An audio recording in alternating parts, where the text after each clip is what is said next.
Guys have those interviews? Yes.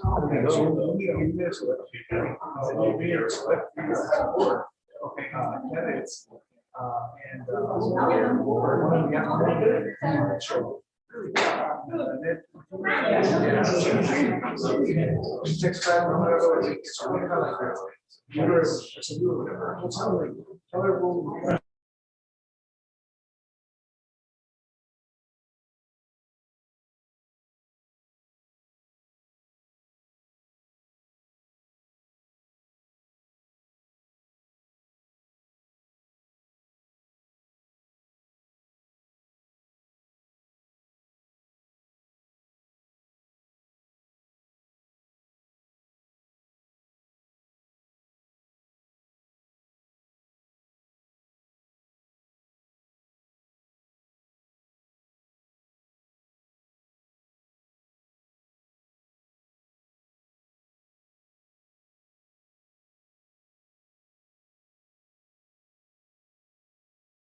Share screen.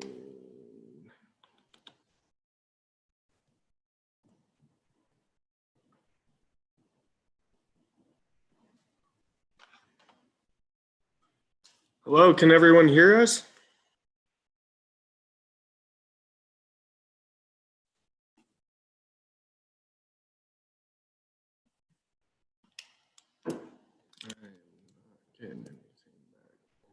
They're all muted.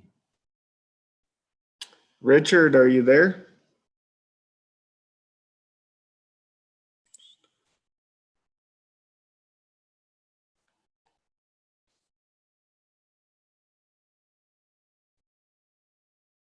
What's going on here?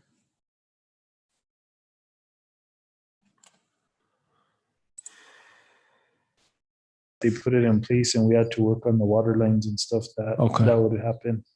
And also on State Road 76 for the paving, DOT's doing the work. We'll talk with them with the concerns on these places, but Yeah. we'll have to mention it to them to see if there's anything they could do because we're not the ones doing the Yeah, construction. that's So, perfectly fine. I guess it's not so bad on Pacheco, but the other main feeder street for that road is Santo Niño Lane, and I guess the incline's pretty high, like I said. okay. And also just to mention, since you brought that up, I did meet with NMDOT day before yesterday because there's manholes that they left that are lower than the road. It's And pretty we're gonna bad. be working on that to raise those two just in case that comes up. So And I know, Stephen, I'm not sure if it had come up, but when you met with DOT, I've gotten a few calls about here at the traffic light here on the corner of Vietnam Veterans and Oñate.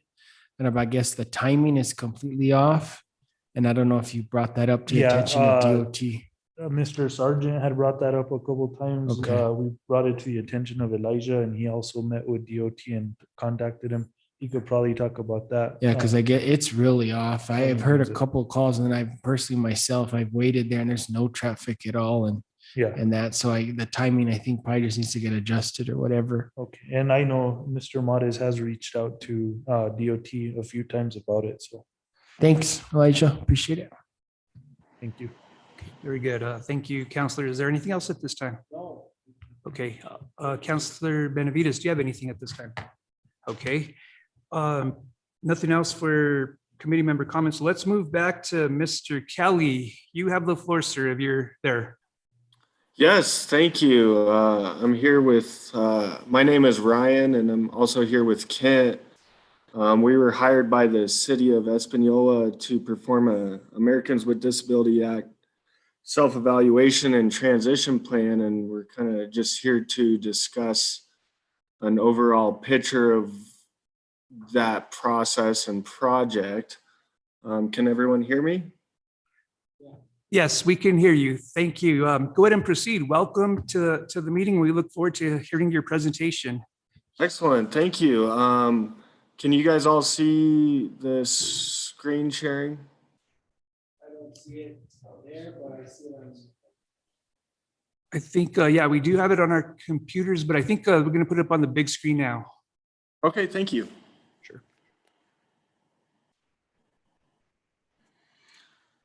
So we'll get started with kind of an overview of the entire project that we were hired by the city.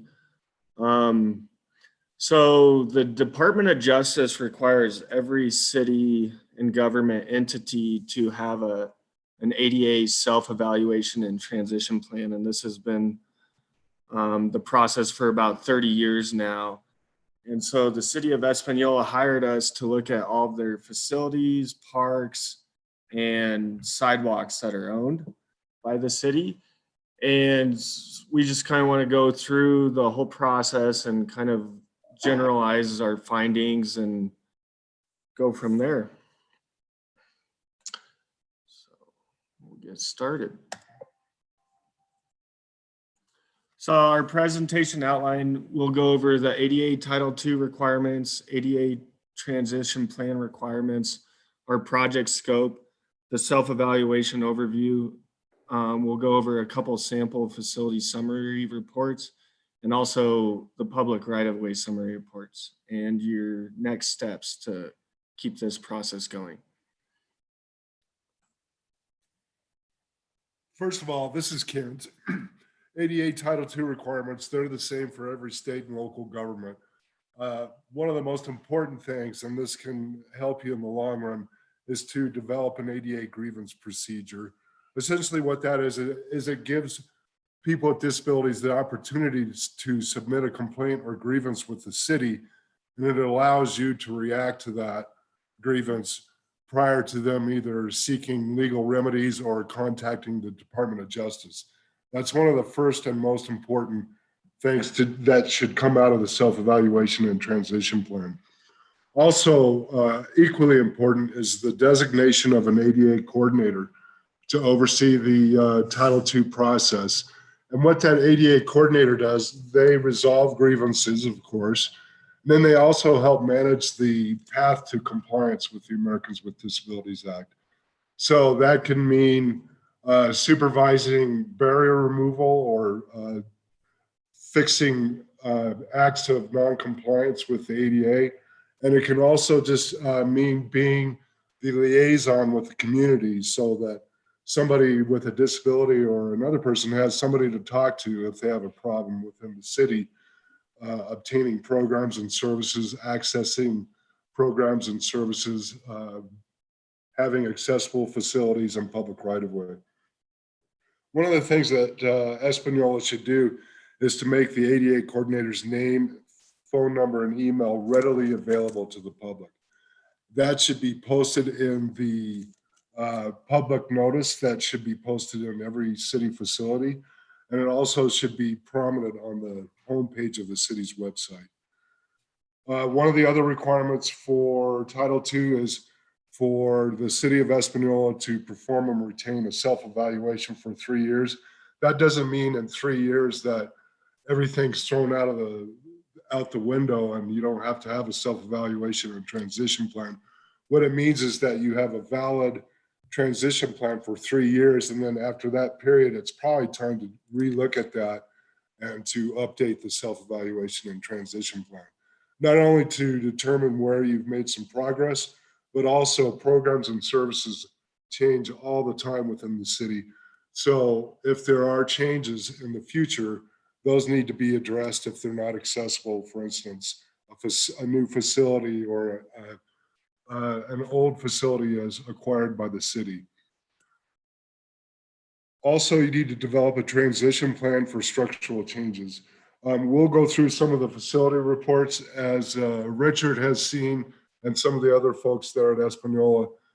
There are always going to be a high number of findings within any state and local government. It's just the nature of compliance with the Americans with Disabilities Act.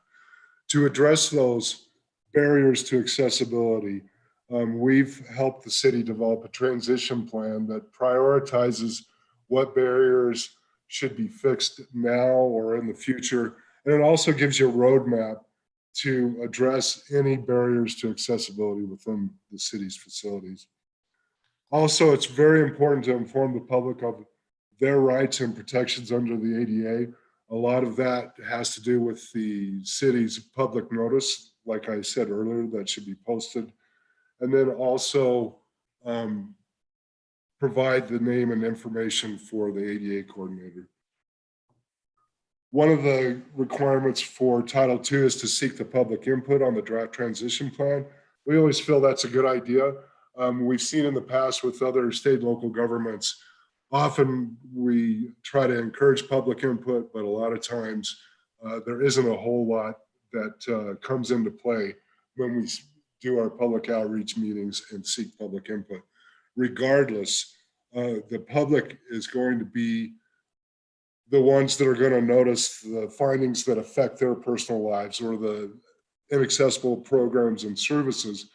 So we seek their input so we can figure out what's really on their minds so we can address some of these items that we may have further down the list, but more quickly so we can help resolve any of the issues that the public may have.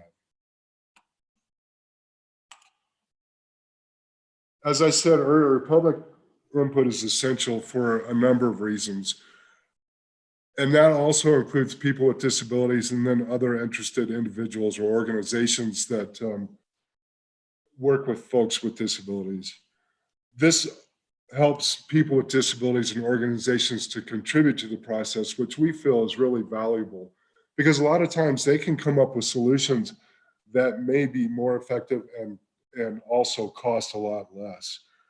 They have to experience the inaccessible programs and procedures and facilities, and so they're going to be able to give us insight into what is really affecting their lives. Part of our transition plan will include and document today's public input in the final transition plan. So what we're going to go over today is the draft plan, and then once we archive all of the input from the public, we will add that to the final transition plan.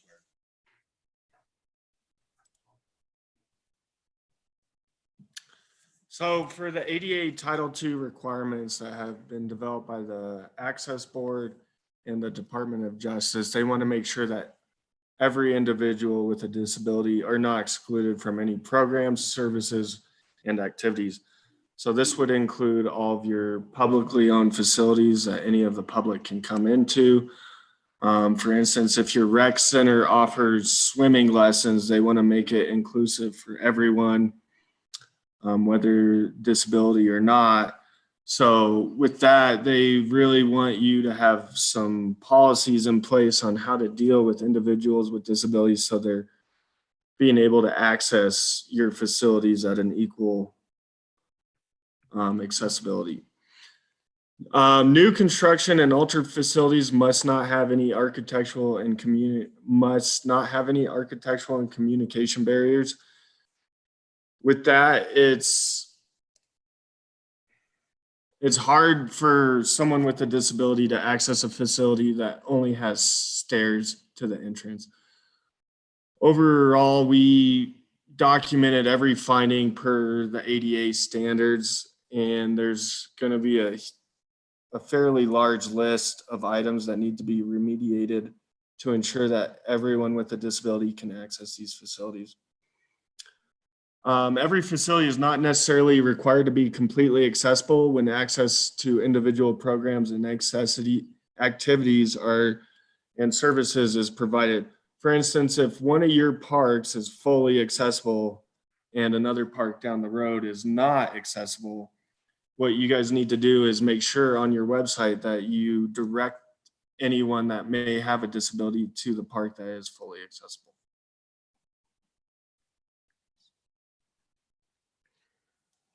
I'm going to go over just some of the policies that are pretty well prevalent with a lot of state and local governments. I'm not saying that you need to have every single one of these policies, but the more policies you have and the less there is left to interpretation, it helps minimize the liability for Española for noncompliance. As I said earlier, the grievance procedure is very important. That should be one of the first policies that is adopted by the city. Also, eligibility criteria policy. This is the policy that says that you're not going to have eligibility criteria that discriminates against people with disabilities.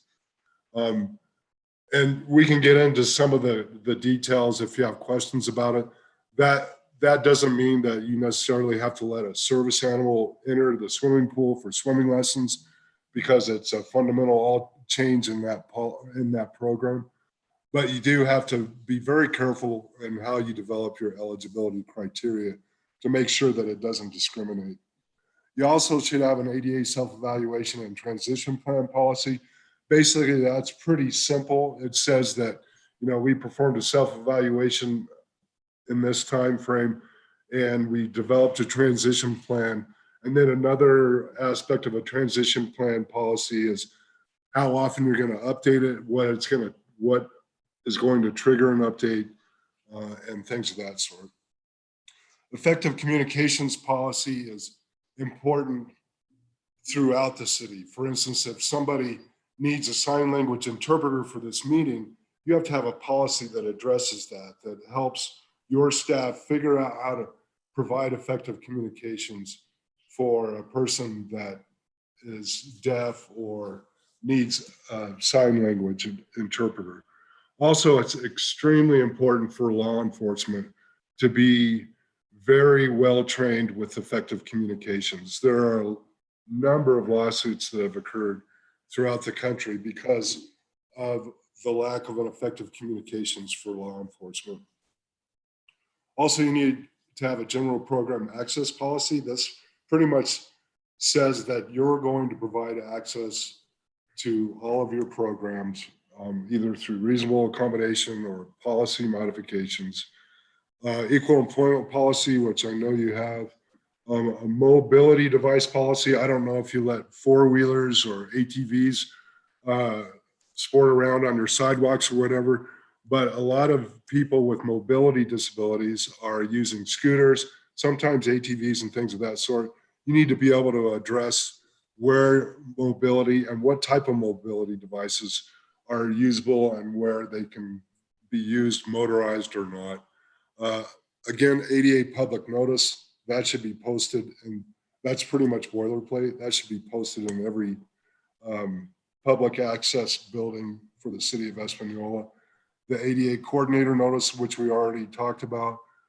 You need to have a service animal policy too. That's there's a lot of litigation on whether or not a service animal can be allowed in certain programs or in certain facilities. So that's an important one too. Emergency management policy is important too. You need to be able to figure out either through verse 911 or having lists or whatever, how to be able to effectively communicate with all people in Española, whether they have a disability or not, when there's an emergency within the community. And then reasonable accommodation policy, that's pretty self-explanatory.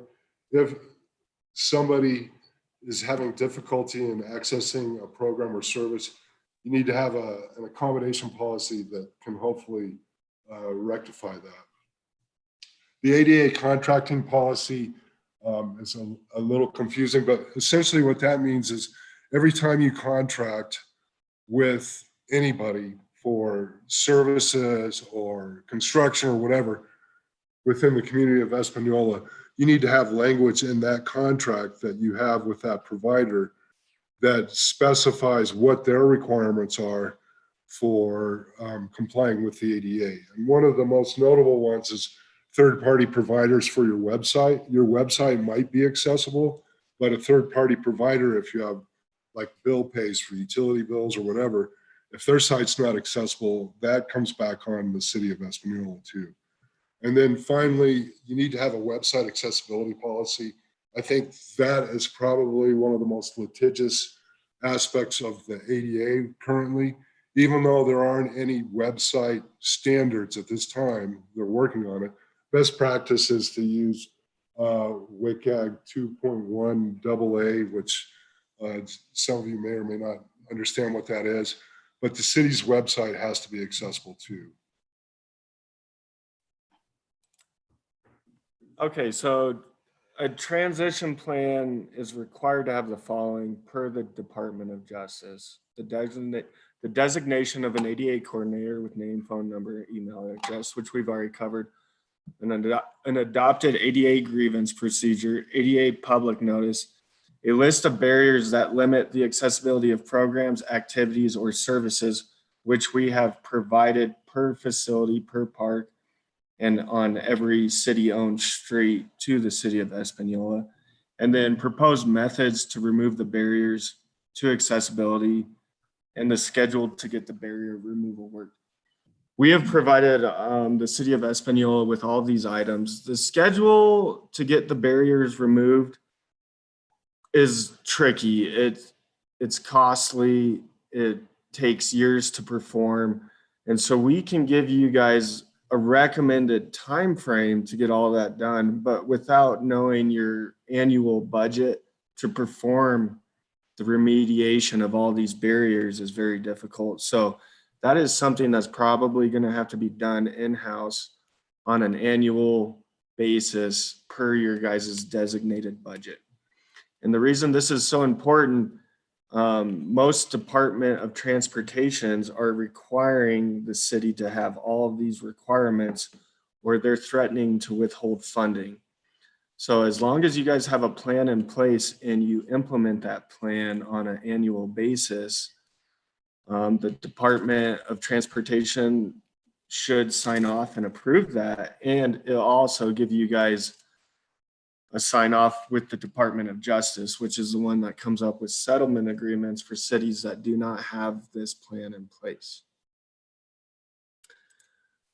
Overall, our project scope was to complete the self-evaluation and transition plan. We evaluated all programs, services, policies, and procedures, and provided you with templates for new policies to ensure that you guys are in fully compliant. We submitted the draft ADA public notice. We also submitted a draft grievance procedure, and we performed ADA audits of 21 Española facilities and performed PROAG audits of 44 Española streets, which incorporated about roughly 16 to 20 miles that the city is responsible for maintaining. During that process, we also developed a draft transition plan that is in the hands of the city of Española. We helped prioritize a plan for barrier removal in facilities along with public right-of-way. And like I said, that's a recommended time frame of what we've kind of seen on previous projects that the Department of Justice will accept. Now, this is a long-term project, especially for public right-of-way sidewalks. The Department of Justice doesn't expect you guys to fix every mile of sidewalk you have within the first year. Typically, what we've seen is a 10 to 15-year turnaround. And the most common issues with the public right-of-way are curb ramps and slopes on sidewalks. I think for the city of Española, it was mainly the sidewalk or the curb ramps having issues, whether it was excessive slopes or no landings provided. So with extensive construction projects for remediating those issues, they tend to be more lax and give you more time so you can budget and get the design phase rolling. So typically you want to remediate the curb ramps that are most accessed by the public. So curb ramps near City Hall, curb ramps near the rec center, you're going to want to prioritize those at the top, in which we have done so in our reports. You also want to conduct public meetings to solicit input from the disability community. Maybe there's someone that has a disability in a neighborhood and he can't access the public parks due to issues within the right-of-way. Lastly, document any public input after today's meeting, and at that point you can finalize the transition plan and kind of get things going on that. Here's a list of facilities surveyed. These are all Española facilities that are owned by the city.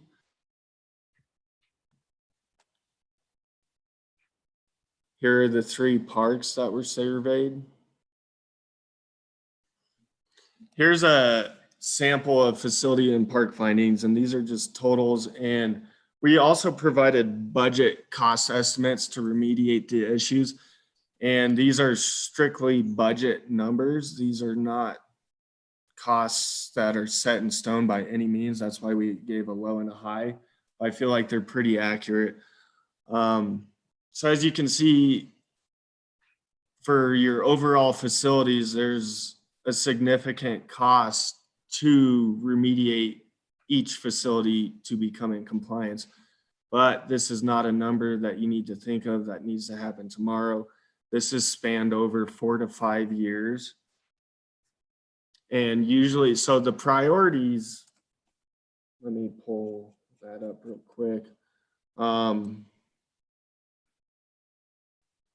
sec. It's broken out by priorities, and there's a significance to those as soon as I find them.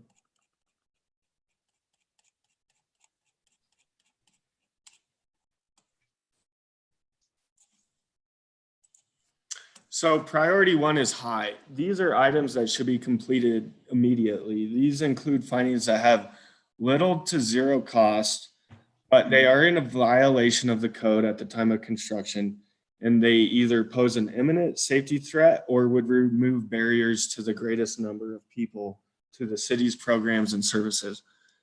Priority two, which is important, should be completed as soon as possible, and these include findings that would remove barriers to the greater number of people to your services. Priority three is moderate, and they should be completed as soon as possible, but there may be other items that will provide greater access to persons with disabilities. These would include findings that have high financial impact on the entity in relationship to the degree of access provided. Priority four is low, and these include accessibility barriers and employee-only spaces. And these barriers should be addressed when any employee with a disability requests a reasonable accommodation within the employee-only space. So as you can see, a lot of those items, 509 of those findings are high. And typically high findings, if you have a maintenance crew, those mostly can be remediated in-house with minimal costs. The important ones are more water fixtures, moving a toilet, lowering a sink, items like that. And then the moderate items, which have the high cost impact, are usually leveling out parking spaces, leveling out sidewalks, remediating curb ramps, and so forth.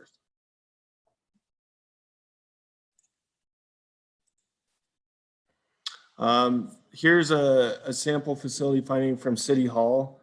As you can see, there's a total of 108 ADA deficiencies that were not compliant to the current standards. 67 of those items could cost up to $2,500, but could probably be done in-house. And the material cost is what you guys are seeing.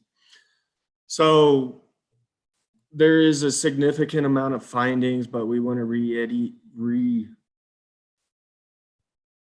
reiterate that most of these findings can be solved fairly easy.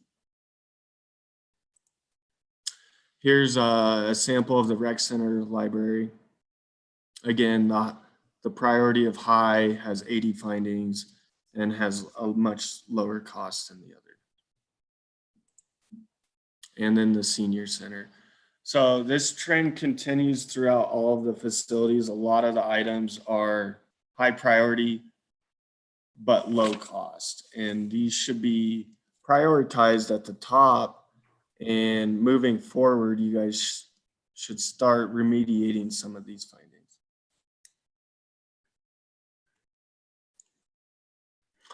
Here's a list of the Española streets surveyed that had sidewalks that the public could use.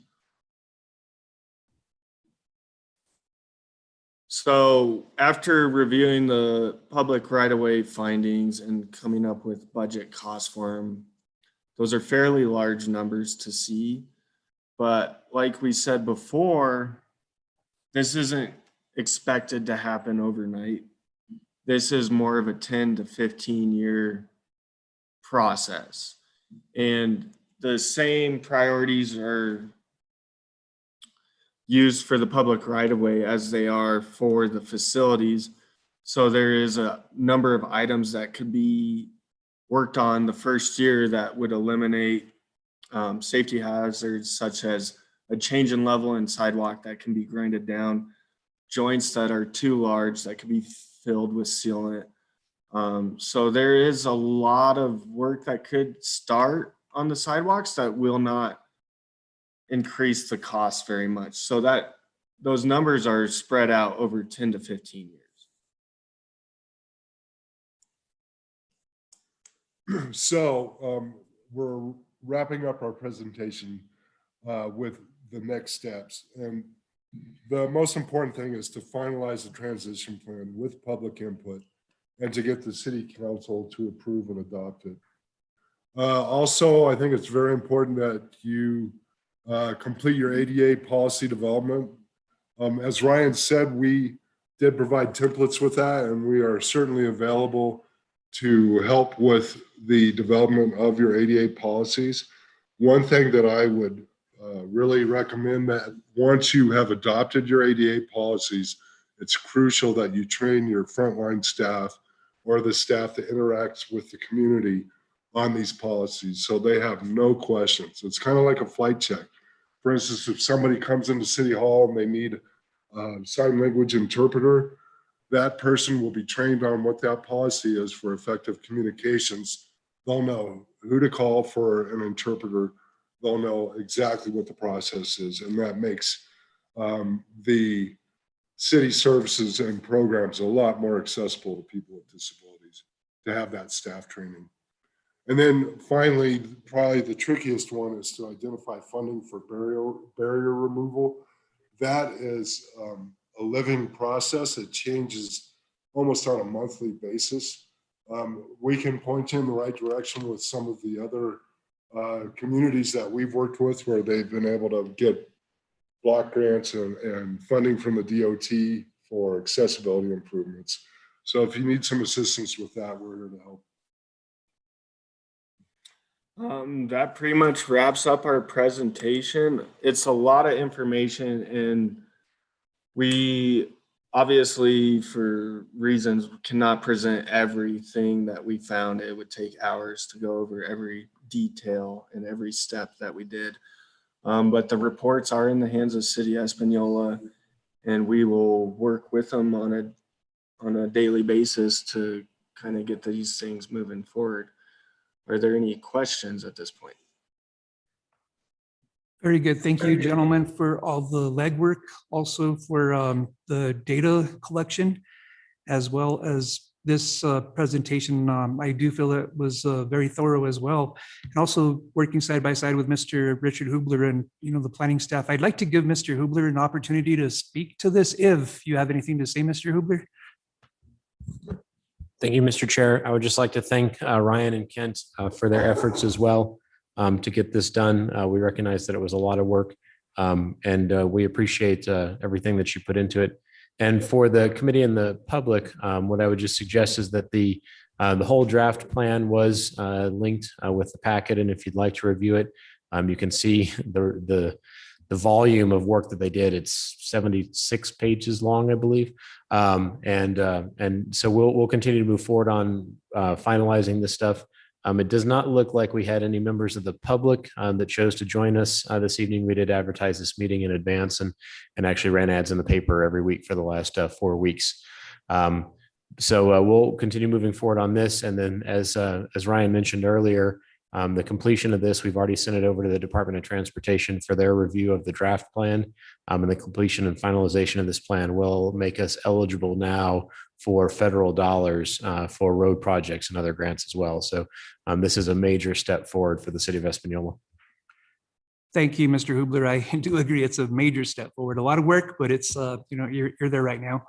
Also, I'd like to thank Mr. Javier Martinez, our city manager, for being in tune with everything going on from the start to where we are now. Mr. Martinez, if you have anything to say, you have an opportunity, sir. Thank you, Mr. Chair, and to the public and the gentleman that presented. And, as you can see, we've already started some of that process with some of the funding that we've received with capital outlay at Valdez Park. As you can see, that park is pretty much ADA accessible, both from east to west, to north to south from each end of the park. So that's a positive thing. And I also want to recognize our General Services Director, Mr. Jeff Sargent, that has been working on the little items that they presented that we can do and fix and address in-house. So thank you. Very good. Thank you, Mr. Martinez. Thank you for also bringing up Mr. Sargent. Mr. Sargent, thank you for your hard work as well as anybody that's had any part to do with this. Councilor Benavides or Councilor Vigil, do you guys have any questions at this time for the gentleman? No question. Excuse me, no questions, Chair. Just the same thing. Just want to thank the gentleman for all the work and just the findings. They do look huge, but I'm confident in staff that we can work through them and get them done. So thank you so much for all your work. Thank you, Councilor. Councilor Vigil, do you have anything at this time? Okay. So with that said, what would be the next step from this point forward? I think, and I fully expected the lack of public participation that happens almost every time we have meetings. So I think what we could do is to still keep that avenue open for the future and then work towards finalizing that transition plan. Ryan and I and Richard can work together on that so we can get that finalized. And then the next step, of course, is to get the city council to adopt it. And then one of the things that we could also be working on is developing any additional ADA policies. And then you folks can start developing training programs, which we can also help with that too. We've done a lot of training for state and local governments. So those are the 3 or 4 things that you really need to address right away. I think it's most important to get that transition plan finalized so New Mexico DOT can start being able to provide funding as well as federal funding. In addition to that, I think that's probably one of the most important things that we need to address. Okay, that sounds great. I cannot wait for the time that it does get to the city council level, so we could proceed at that point. Also, knowing you will work with our city staff, so if there's any time, Mr. Hubler or Mr. Martinez, to for any more of this information to come before our committee, please do so. Gentlemen, thank you very much for the presentation. I think it was very thorough, and we look forward to working with you more in the future. Thank you. Thank We you. appreciate the opportunity to work with you folks in Española. Richard's been a great person to work with, and thank you again for the opportunity. Very good. Thank you. You guys have a great evening, and we'll be in touch. All Thank right. you. Okay, councilors, moving on to the next item, matters from the chair. I don't have anything at this time, so let's move to the approval of minutes. If you've had the opportunity to look at the minutes for May 4th, 2021, I'm looking for a motion to approve. Motion to approve as presented. Second, Okay, motion's been approved as presented by Councillor John Ramon Vihil, seconded by Councillor Benavides for the May 4th, 2021 meeting minutes. BJ, can you please call roll Counselor Dennis Tim Salazar, for the motion? Counselor Denise Benavides, Counselor John Ramon Vihil, For the motion. Counselor Dorothy Valdez. Very good. Motion carries. Also, I should have said this before. Let it be for the record that Councillor Dorothy Didi Valdez is not present for this meeting. Next item is discussion recommendation items to the full council. We only have one item at this time, which is accounts receivable list, bad debt consideration. This is a presentation by our grants utilities manager, Diane Hawkes. Ms. Hawkes, welcome. You have the floor, ma'am. Thank you, Honorable Chair, members of the committee. I'm here along with Mr. Jesus Chavez on behalf of the Utilities Department. He's given you some amended packet material. So we come here before you requesting approval of the list you have before you. Our wish is recommendation to go to full council for approval. With that said, I will turn it over to Mr. Chavez as soon as he's done.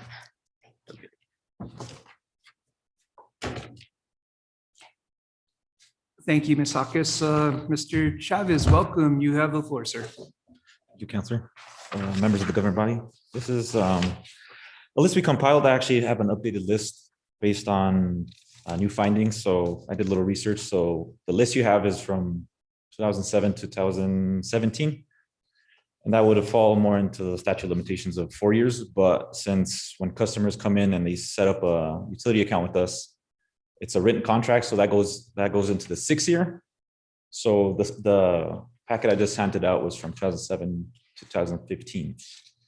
And yeah, so there's still, these are all final build accounts. This is just kind of us cleaning it up. There might be more based on, yeah. So this is just us kind of cleaning up that because for that very reason.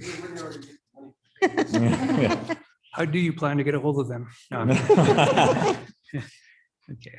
And this was already something that they had done, I think in 2007. There was a resolution that was passed for a total amount of 256,623.91. And this is more or less just going off based off that. Okay, very good. Counselor Vihil. How much do we write off in bad debt from uncollectible accounts a year? That I don't have. This is just kind of new data that I've kind of been kicking around now that I had a little time now. Since I started in November. I mean, I am the collection specialist, but when I first started I kind of went into the impression with Danielle being pregnant and she was going to be out with for maternity leave. So she kind of from the beginning kind of teaching me her job. So I haven't got a chance to get to this. So I'm really scratching the surface on this. Okay, well, I want to appreciate you for doing this. My concern is how much we're writing off in bad debt. Can you go quickly and describe to us the process in terms of how long an account goes before it's sent to, for instance, collections? So meaning like when we actually can collect the money? Or so no, we send it collections, or when we put a lien? So once we put a lien, we have 4 years to pretty much collect on that lien. But how do we get to that point? Getting to that point. Like the steps up to the lien process. So has it gone unpaid for 2-3 years or? Yeah, so this would be like if it goes unpaid for about 6 years, because like I mentioned, when they come in and set up a utility account, that contract pretty much binds them for 6 years with us. So after that, we can go and actually collect. Go and put the lien on.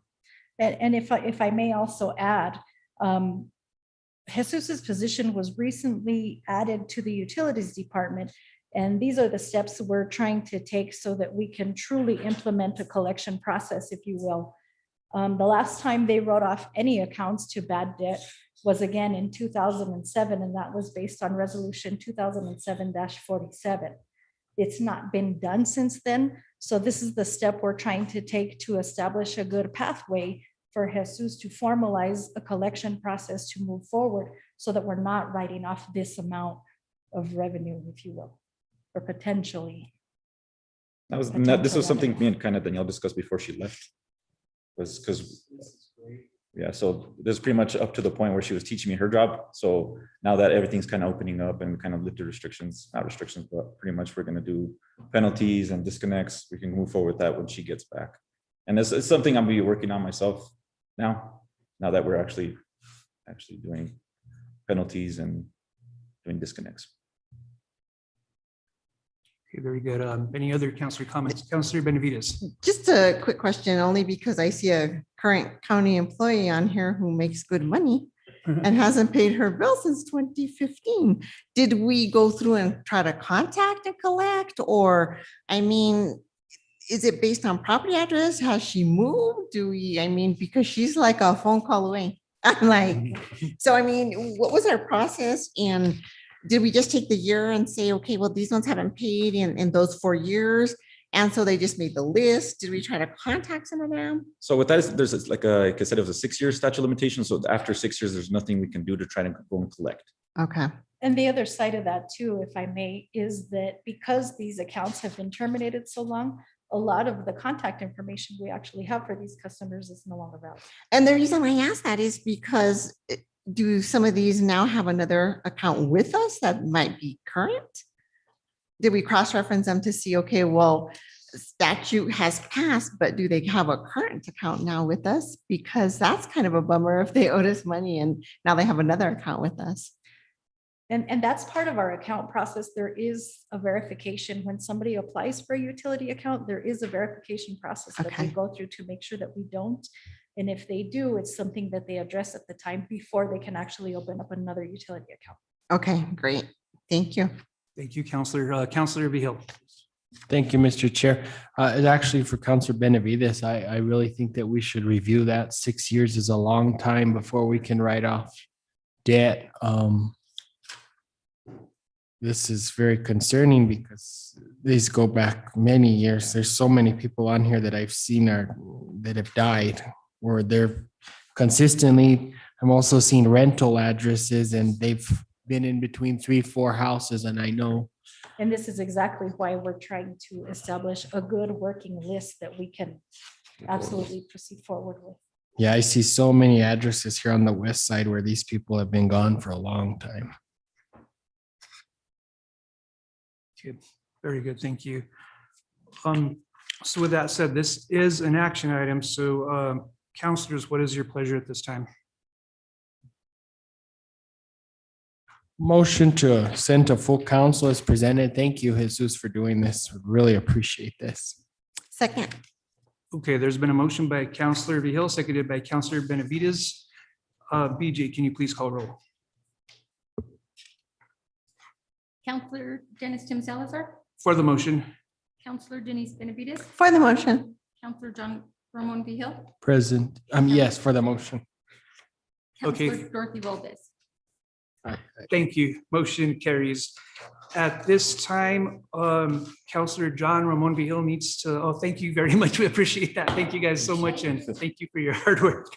Thank you. Left you guys standing there. I'm sorry. Counselor John Ramon Vihil needs to leave at this time. So with that said, we are going to lose the quorum, but we did do our action item business that we needed to do. So with that stated, I would like to adjourn this meeting effectively at 7:02, but at the same time, Counselor Benavides and myself will be here for department reports for informational purposes. Of course, it doesn't require any action. So let's move on to. Thank you, Mr. Chair. Okay, sure. Thank you, Counselor Vihil. Okay, so moving on to department reports, starting off with customer service, utilities, department grants, utilities manager, Diane Hawkes. I'm sorry, Diane. It's okay. Thank you, Honorable Chair, member of the committee. Before you, you have my packet material or report for the month from the Utilities Department. I stand for any questions that you may have. Thank you, ma'am. I don't have anything at this time. Do you have anything, Counselor? Just a comment from Miss Diane as always, thank you so much, Miss Diane. And I'm so happy that you're taking it upon yourself to put some processes and some procedures in place in utilities and keep up the good work. Thanks. Thank you. Thank you. Thank- Have a good team. Thank you. Same here. We're very happy that you're here with the committee now and, being able to do this. And as always, thank you guys for your hard work. Also in reference to that last item, you guys have done a phenomenal job as far as collecting everything from all these years. And then I think after this point, be able to move forward, I think it'll be, easier to get the data and move forward. So thank you, Ms. Hawkes, and Thank we you. appreciate it. Okay. Next is Water Department, Water Operations Supervisor Antonio Chavez. Antonio's not here. So, we have Bryce. How are you, sir? Good afternoon, Mr. Chair, members of the committee. I'm Bryce, the Water Operations Foreman. So in front of you is the Water Department overview. If you have any questions, please let me know. Thank you, Bryce. I don't have anything at this time. Do you have, Counselor Benavides? Okay, nothing at this time. Thank you, guys. Thank you guys for your continued hard work. Wastewater treatment plant, Mr. Talcott. Mr. Talcott, welcome. How are you, Mr. Trujillo? Mr. Chair, members of the committee, Mr. Talcott cannot be here tonight, so before you is his report, and I'll stand for any questions that you guys may have for the wastewater treatment facility. Thank you, Mr. Trujillo. I don't have anything. Do you have anything, Counselor? Okay, nothing at this point. Oh, yeah, Counselor, I'm sorry, City Manager Martinez. Mr. Chair, Councilor Benavides, so I just want to point out that both the water and wastewater department did a phenomenal job in a tour that happened last week with certain VIPs that came down from out-of-state lawyers, members from Okewinge, members from Santa Clara, the Acequia Association. They were very impressed with the staff that we have both at the water and wastewater with their knowledge and expertise to address any questions they had. They were super impressed with our facilities. And they were, I basically in awe that I literally saw some jaws drop when they were explained on the details and the hard work that the city does to provide potable water to the city. So I just want to make that known.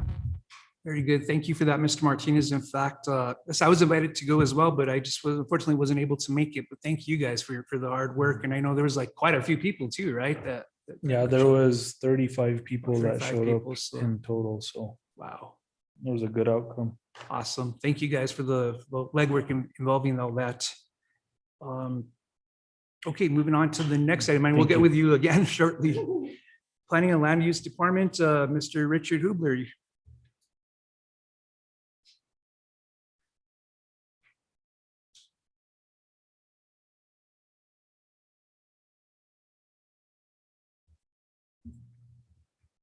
Thank you, Mr. Chair. So before you is the report from the Planning and Land Use Department. Obviously, one of those items that's on there, we just did, the ADA transition plan. A couple other things kind of in the works. We've currently got applications with the NMDOT for the local government fund, I think is what they're calling it this year. That's transportation projects. It's the $50 million that came out a couple years back that we didn't have anything ready for. In the intervening time, like I said, we submitted 5 projects totaling almost $4 million altogether. And so those are being considered for potential funding. We are moving forward still on the clean and lean. The Kaya Olivas property that was supposed to, we granted an extension by the council to go through June, has been doing some work. They're having a really hard time finding dumpsters. So we tried to assist with that. The other asbestos abatement on Chamisa Street was completed, and we're waiting for the demolition to commence. We were hopeful that it was going to be happening before we came to the meeting this evening, but they've been having some transportation issues getting equipment up here, so that is imminent. The affordable housing plan is in its final review. Actually had a meeting with the county and the contractor yesterday.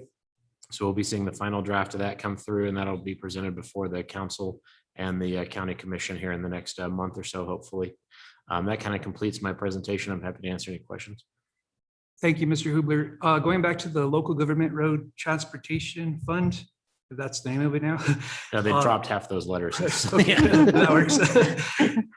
Do you know, and probably not yet, but we're anticipating another 50 million or more, or? So it's my understanding that each district this year received something in the neighborhood of 30 million per district. Really? The overall fund, I think, was in 120 million. Okay. Yeah, and so everybody is pretty excited about that. And when our projects had been pending kind of from last year when they didn't fund it with any money at all.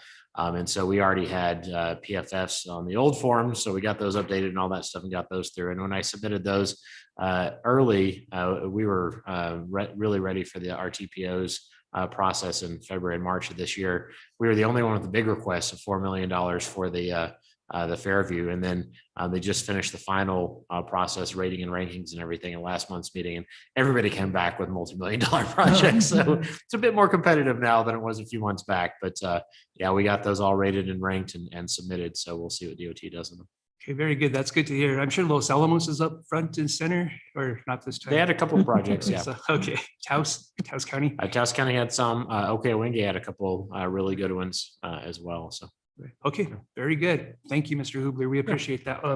Councilor And Benavides. just really quick, I'm always bragging about the entire Public Works team and giving kudos to them. I'll tell you, especially now that I work for Santa Fe County, it's very interesting. And, but I also wanted to say to Director Hubler that, you're short an employee now again, and that's a big blow to us. I don't think that people understand or recognize the amount of work that goes through your department as well as others, but just everything that you do and everything that you go above and beyond outside of P&Z needs to be recognized. And I want to mention that so that the listening public can hear that. And I'll also mention that in council, in addition to some other things I have prepared for council, in addition to P&Z. I hope that you can be fully staffed soon because you're almost a one-man band here. Not good. I'm excited for the affordable housing plan to come out so that everybody can see and understand the amount of work that has gone into that plan. It's awesome. It's been a long time, but it looks great. It really does. It looks really good. So I'm excited for that so that we can move forward and get some additional funding for that as well. There's so much coming out. There's a lot of funding out there right now. You guys got to jump at it. But I just want to personally thank you because you work hard. You do. Thank you so much. Thank you. I appreciate it. Very good. Thank you for those comments, Councillor Benavides. Mr. Hubler, thank you, sir. Okay, moving on to the next item is our Streets Department. Mr. Elijah Mades, you have the floor, sir. Good evening, Mr. Chair, member of the committee. Member. I do have my update here for the public, for Public Works, course, for Streets Department. Just kind of going over some of the basic stuff this month, doing some patching, doing, tree trimming, all the different stuff we have going on there, sweeping operations, cleaning the medians, trying to keep up on everything that we can.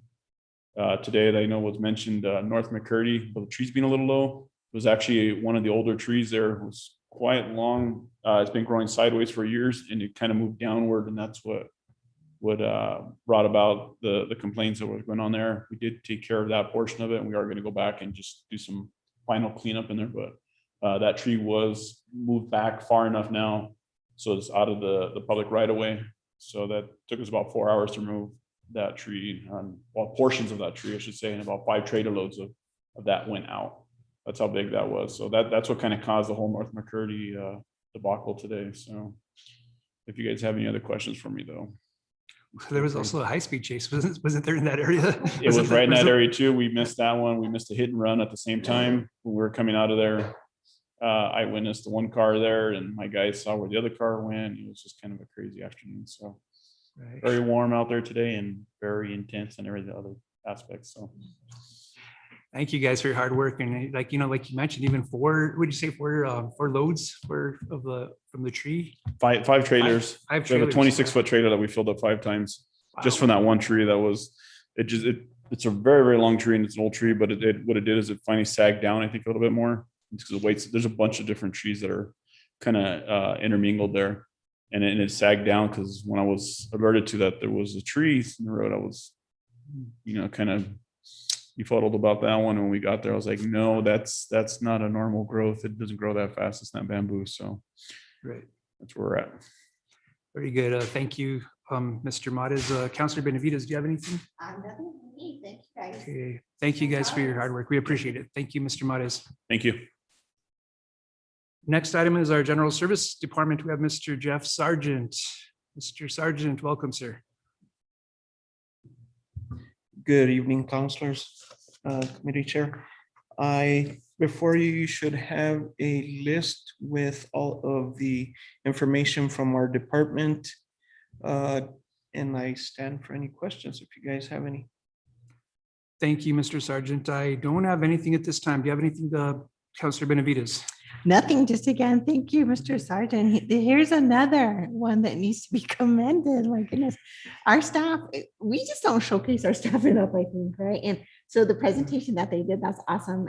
And hopefully we can do more of those so people can come and see what's being done. And just the amount of grants and just things that we're receiving and being able to do for the community is just awesome. And I know that the pool's open. I can't tell you how many people from Los Alamos asked my husband about that pool. When is that going to open? When is that going to open?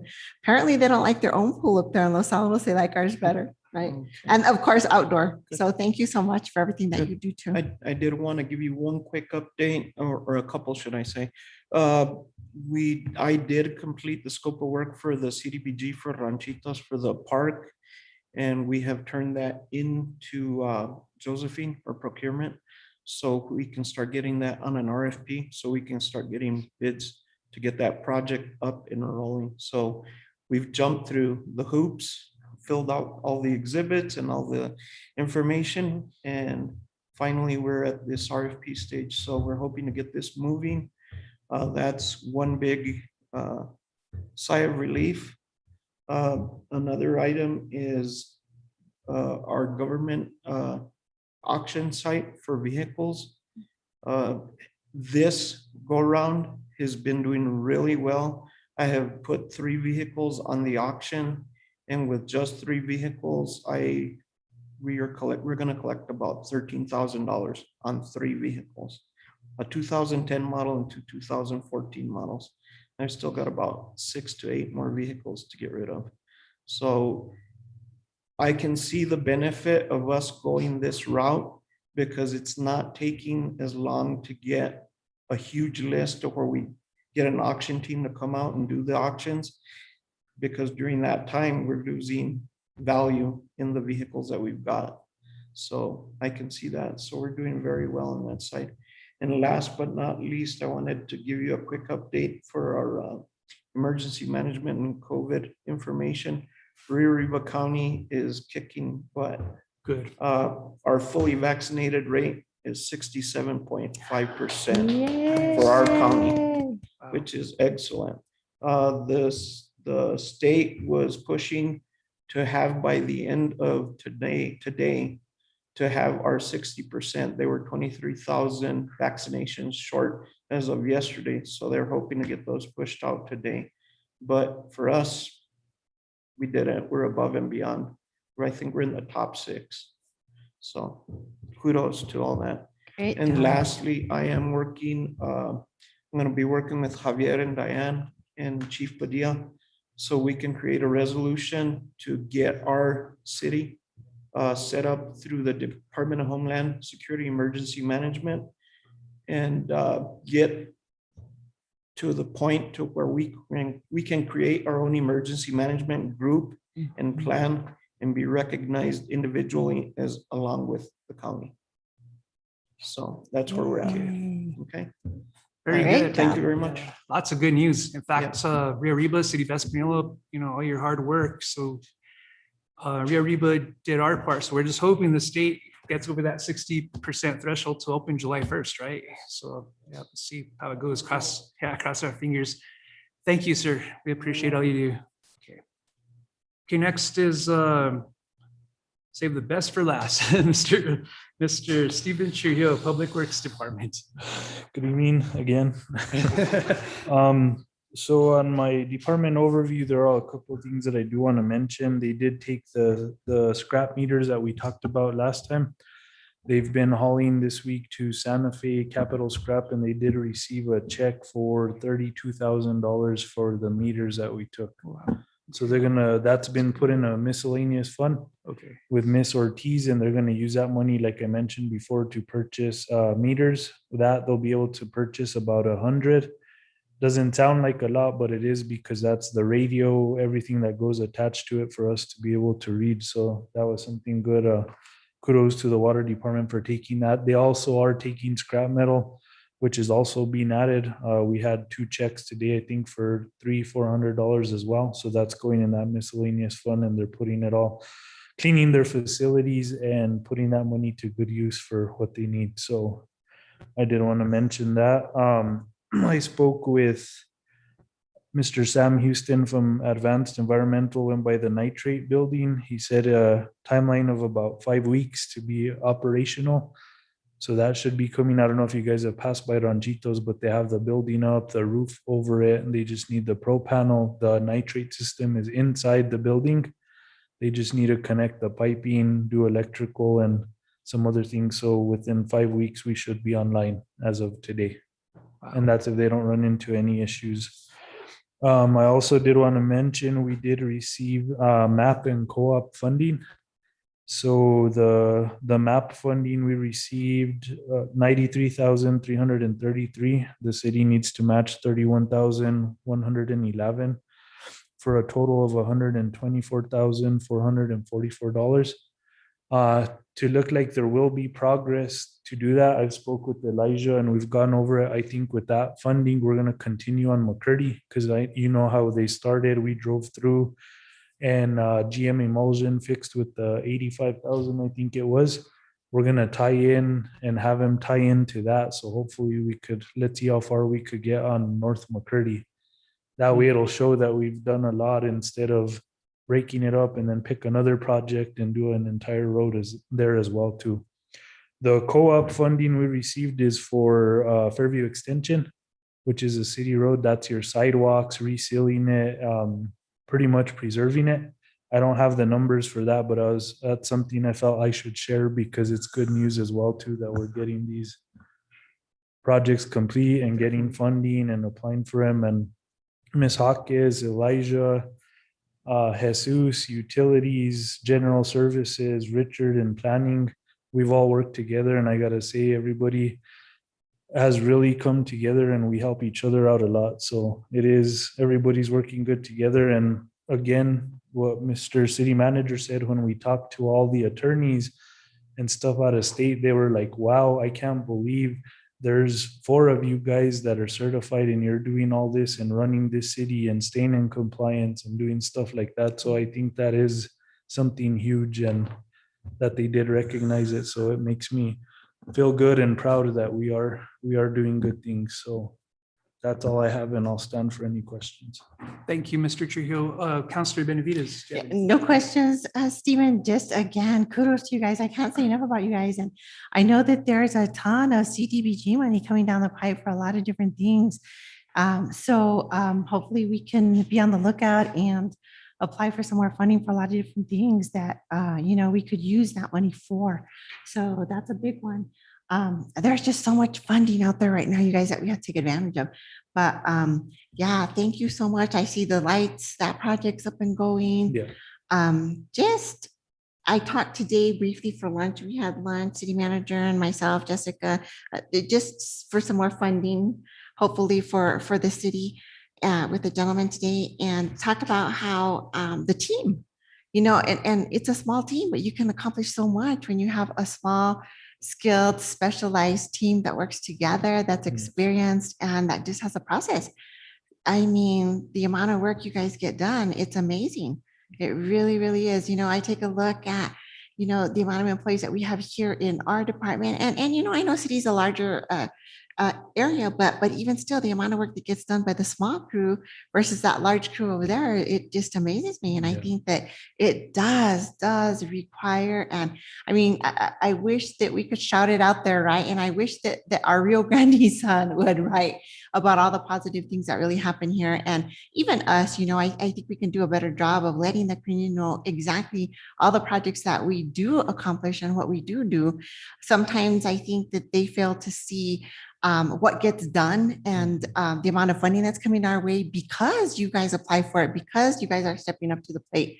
And, I think at some point we have to come up with a way to really showcase those things that are happening and the people that are making it happen. We do, because it's amazing. I think our little community is getting a lot done. Yes. I'm happy. Thank you. guys. Very good. Well said, Councillor Benavides. I'd also like to state as well, Stephen, you oversee what, 30 some employees like on any given day. And, just with your hard work, with Elijah, with Jeff, with Richard, and all of you guys working together, crossing the aisle to be able to help each other to make good things happen for the city of Española. Just please know that this committee recognizes it, and we thank you guys over and over again for all you guys do. I know there's times that are very frustrating, but days like today, look at all the good news, and that's for your hard work. And we're moving forward. Of course, it starts from the bottom, below ground, and now it's Yes. now it's the seed's been planted, and now it's it's growing. So I just want to thank you guys so much. And again, we're at your disposal. However we can help you guys, please let us know. And I know we've had some, good communication, in the past, and we look forward to that as well. And of course, educating us too, as far as, because you guys are the professionals, and what you guys do, a lot of things we don't understand the specifics of, the trenches that you guys get into. So just want to thank you guys, Angelica and BJ too. You guys, without you guys as well. So you guys are the real bosses of them, right? So, so continue to keep them in line, and thank you guys as well. And eventually what we plan to do too is like, maybe we can make a list of all the accomplishments and stuff. Yes, but right now it's just please. hard because we have so much going on. The outfall at the wastewater treatment facility, we're applying for funding for that. Infrastructure with Richard, we've talked about that for upgrading all of Riverside from Walgreen South. And so there is a lot of projects going on and numbers and stuff, but maybe one day we'll be able to compile everything. That way we could show all the work that has been done between all departments. So Thank you. Also for CM Martinez, I think you're the one that gets the most complaints from the council, but you're appreciated. Thank you for the leadership as well, working side by side with all of our leaders in each department as well. So we appreciate it. Is there anything else, Stephen? At this time? that's all I have right now, unless you guys have any other questions. I don't have anything else. So I think that's it. So thank you. We appreciate it. Okay, moving on to the next item is, okay, today's June 17th, I'm sorry. So our next meeting would be July 6th, which is July 5th would be the holiday for the 4th of July. So after discussing it, I don't think we will be having a meeting for July unless there's an absolute need. We could always call a special meeting if there's an absolute need. So let's tentatively plan for the next scheduled meeting, which will be in August and yes, August 3rd. So tentatively for August 3rd. There you go. Hawaii, Las Vegas. 40 years, I need to go to Paris. Oh, yeah, for sure. Sure. 40, wow. I got married when I was like 10. Breaking records there. So with that said, now I think we could, we've already adjourned the formal meetings. Now we could adjourn the informal part of it. So with that said, thank you guys. Thank you, guys. Yes, 40. It passed by so fast, but at the same It time, passed by so so like. fast. You know, it was funny because I had to run down